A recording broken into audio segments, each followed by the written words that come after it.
We are at the last topic of our unit first, that is Runge's theorem. And regarding this, to prove this theorem, in the last lecture we prove one proposition. Now we have to see this lemma first, and then we prove the main theorem. So what lemma says, let gamma be a rectifiable curve, and let K be any compact set such that their intersection is equal to phi, and f be a continuous function defined on the curve gamma, and epsilon greater than 0 given to us. Then there is a rational function Rz which is the form of Pz by Qz. Here P and Q are the polynomial. If Qz has a 0 in the C, then that will become the pole of Rz, and all these pole lie on the curve gamma. And such that modulus of fw minus z dw minus rz less than epsilon. That is, we have to prove. Since this intersection is equal to phi, so they are disjoint. So we can define a distance function on the compact set and this curve. This is strictly greater than 0. Why? Because if suppose this is a gamma, this is k, and this is your curve gamma, so they are disjoint. No point will coincide of these. So the distance always be a positive function. If the points cannot be constant, so distance cannot become 0, and distance function is always positive, and from they are disjoint, so the distance cannot be 0. That's why it's always strictly greater than 0. Thus we can define a number r which lies between 0 to d. Let us define on the interval 0 to 1. Then for all s greater than 0 and t less than equal to 1, we can parameterize this function fz along the curve gamma s and gamma t. So, and this z belongs to k. Now we have the modulus value of f gamma t minus z minus f gamma s minus z modulus. Now we can take LCM. So this term will come. After that we can apply modulus on the denominator and numerator, and this quantity is our r, because we define the distance between k and gamma, and this is the distance between curve gamma and t. Here is the parameterization coefficient s, and here is s, here is t, and here is s. So this distance is r, this is also r. So the denominator will become 1 by r square, and the modulus of this quantity. In this quantity we add and subtract one term, f of gamma t plus f of gamma t, so that the term will remain same. Now we apply the triangle inequality, and we get 1 by r square f of gamma s minus gamma t plus 1 by r square modulus of gamma t and modulus of f of gamma s minus f of gamma t plus modulus of z by z square f of gamma s minus f of gamma t. Now by hypothesis on the set on the k is compact set, and this gamma is a rectifiable arc, f is a continuous function on this curve. Therefore there exists a constant c such that the following condition hold. First, k is given to us compact set, so it is closed and bounded. So for all z belongs to the k, this condition is hold, means every number is bounded by some constant, because this is bounded function as well. Second is, for a gamma t is less than equal to c for all t between 0 and 1. Here we parameterize the coefficient of fz of the element z. And the third is modulus of f of gamma t less than equal to c for all t belongs to 0, 1. Thus for all s and t in 0, 1 and z belongs to k, we can put the value in the last inequality, that is we getting here. This is the last inequality, so we can put this whole term here, and we get this quantity is less than equal to c upon r square gamma of s minus gamma of t plus 2c by r square gamma of s minus gamma of f of gamma t. Again, since both gamma and f of gamma are uniformly continuous on closed interval, because f is given to us continuous function on closed interval is always uniform continuous. That is, we can take a partition of this closed interval, say p, and this p is equal to t naught less than p naught. P has element t1, t naught, t1, t2, tn, and tn is equal to 1, and this relation will hold, that is t naught less than t1 less than t2 less than tn. This is equal to 1.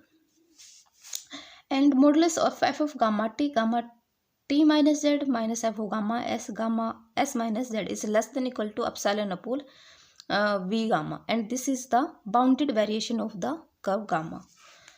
For t which is lies between tj minus 1 and tj, for all j greater than equal to 1 less than equal to n and z belongs to k, this v of gamma denote the total variation of the curve gamma. So this implies v of gamma is equal to supremum of, this is the definition of bounded variation, supremum of j is equal to 1 to n, and the modulus of gamma tj minus modulus of minus gamma of tj minus 1 whole modulus. We denote rz by the rational function. Here we are going to define the what is rz function, that is rational function, which is defined as summation j is equal to 1 to n f of gamma tj minus 1 into gamma of tj minus gamma of tj minus 1 divided by gamma of tj minus 1 minus z. Then this is the denominator quantitative. If it becomes 0, then these points will become the pole of the rz, that is gamma 0, gamma t1, gamma of tn minus 1. Now using the first, this is our equation number first, we can consider the modulus of integration along the curve gamma f of w minus z dw minus rz. We consider this term. This is equal to summation j is equal to 1 to infinity integration from tj minus 1 to tj, and this is our f gamma t, f gamma of t minus z minus f of gamma tj minus 1 gamma of tj minus 1 z into d of gamma t into modulus. And this quantity is less than equal to, by this equation first, is less than equal to v upon epsilon upon v of gamma, and the remaining term is summation j is equal to 1 to n tj minus 1 tj distance d of modulus gamma t, and this is our again a bounded variation. So v of gamma cancel by v of gamma and we are left with epsilon. That is we have to prove. And for the Runge's theorem, let us see the what Runge's theorem says. Runge's theorem says is let K be a compact subset of C and let E be a subset of C infinity minus K. This means the extended complex plane we consider here. That means the each component of C infinity minus K, if F is analytic in the open containing set K, if F is analytic in an open set containing K and epsilon greater than 0, then there is a rational function say Rz whose only poles lie in R such that this condition hold mod of Fz minus Rz less than epsilon. For this, firstly we have to this proposition and then we have to prove lemma, and now we consider the proof of main theorem. Now let K be a compact subset of C and let E be a subset of C infinity minus R on the space. We consider the space C of K. This is the notation for the space, and this is our complex plane. Both are not same. This is the space for the notation of space, and the space is K and our complex number system C. We define a distance function by rho, and rho is defined as rho of f and g is equal to supremum of modulus of fz minus gz. Here z belongs to K, and for all f comma g belongs to this function. Belongs to this is the class, not a function, this is the class. So we define a distance function rho such which is the supremum of f of z minus gz for all f g belongs to this space. Let fn be a sequence in this space, then the distance between the fn and f tends to 0. This distance tends to 0 if and only if fn converges uniformly to f on k.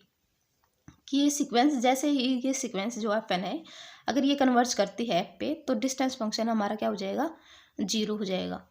किसके बीच में, fn और f के बीच में. अब यहाँ से ये क्या इम्प्लाई कर रहा है कि every Cauchy is convergent, every convergent is Cauchy, and this is the we have definition of complete metric space which says space is complete metric space if and only if every cos is convergent. And from this condition we get both sided result. So we can say this space Kc is complete metric space. Now let B of E define as the set of all function in this space such that there is a sequence. इस space से हमने वो set उठा लिए जिसके corresponding हमें एक sequence मिलेगी Fn of rational number with pole in E such that this sequence of rational number converges to F uniformly on K. Because in this space for each Fn we have this condition and this Rn is also in this space, so this Rn sequence is also converges to F uniformly. So finally we get there exists a rational function, say this is Rz with pole in C minus K, and this is the sequence in Rn in the space Ck, and Fn is also in space Kk, and both are uniformly convergent, so the distance modulus value Fz minus Rz is less than is epsilon for all z belongs to K. So that is we have to prove for the Runge's theorem.